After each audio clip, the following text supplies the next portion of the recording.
através da pessoa bendita de Jesus.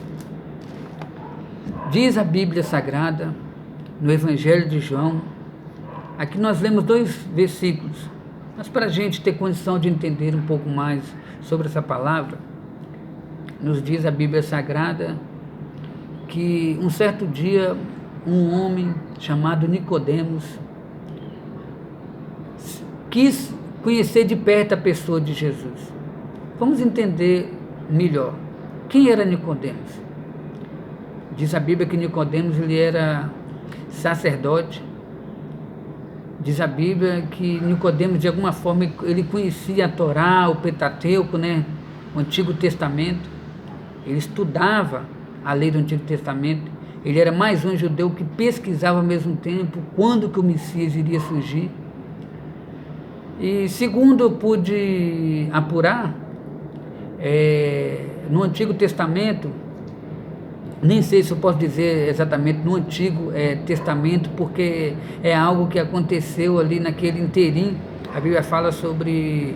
A história nos mostra que houve uma espécie de silêncio da parte de Deus.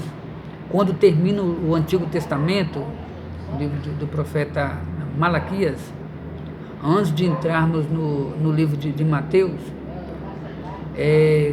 segundo alguns comentaristas, houve um período chamado período de silêncio, que alguns chamam de período interbíblico, é o período entre Malaquias e Mateus, que é um período assim de 400 a 400 e poucos anos. Nesse período, algumas profecias do profeta Daniel se cumpriram. Isso aí é um assunto já para uma outra área, um outro momento. Mas o certo é que nesse período de silêncio, nesse período em que, segundo alguns comentaristas, Deus deixou de falar com o povo de Israel como falava antes, surgiram alguns elementos que se autopropagavam como Messias, o prometido do Antigo Testamento. Vocês se recordam que Jesus até falou que muitos vieram no nome dele, mas o povo não recebeu? Pois bem, e de repente surge Jesus ali em Israel, mais especificamente Jerusalém, Galileia, Nazaré, Cafarnaum e outros lugarzinhos ali de Israel. Jesus surge no cenário judaico, curando, pregando, libertando, transformando, fazendo o cego ver, mudo falar, surdo ouvir, paralítico andar, pessoas serem ressuscitadas. A fama de Jesus se estendeu, se alastrou assim de maneira rápida. E olha que naquela época não tinha os recursos que nós temos hoje, né? Acontece que na medida que as pessoas iam tendo encontro com Jesus, já iam pregando, testificando, transmitindo para outras pessoas. E de repente, o nome de Jesus, a fama de Jesus, chega a ter o conhecimento dos sacerdotes ali em Israel.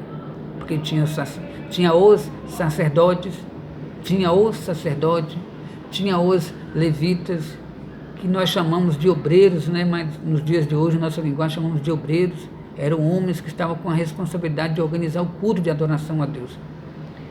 E Jesus então surge ali fazendo milagres e maravilhas e fazendo questão de sempre pregar usando a Bíblia, porque a Bíblia que Jesus e os apóstolos usavam não era a Bíblia que nós temos hoje, né? Linda e maravilhosa, com o Antigo e o Novo Testamento. Mas tanto Jesus quanto os apóstolos, eles usavam o Antigo Testamento. Todas as vezes que eles iriam pregar, eles usavam o Antigo Testamento para mostrar que Jesus era o cumprimento das profecias do Antigo Testamento.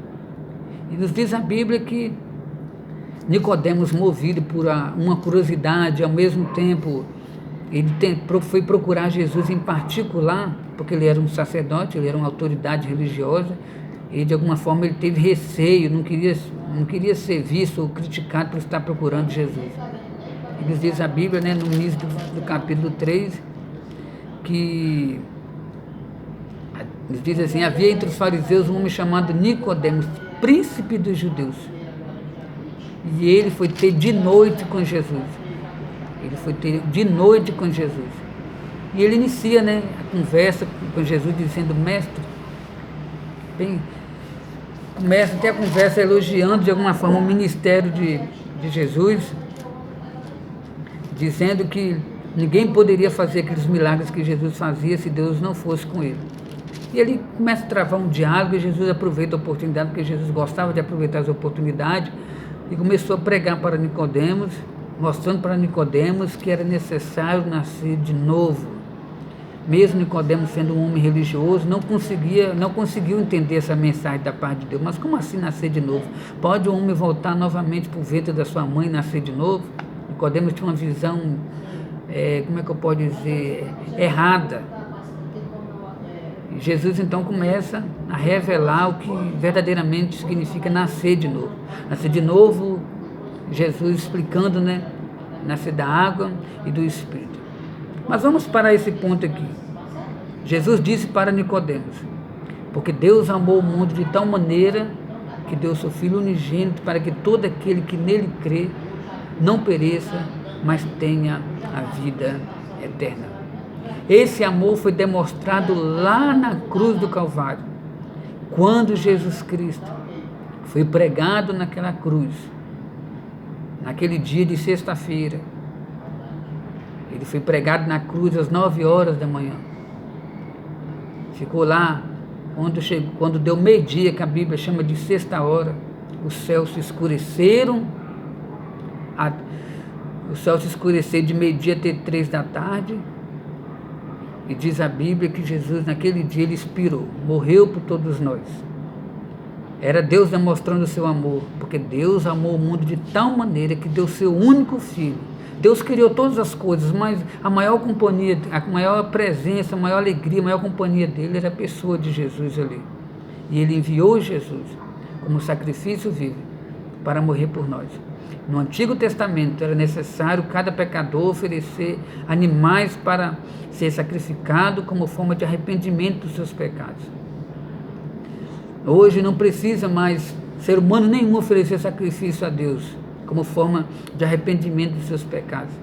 Basta crer em Jesus, porque ele foi o único sacrifício, o sacrifício por toda a humanidade, para que todo aquele que nele crê não pereça, mas tenha a vida eterna.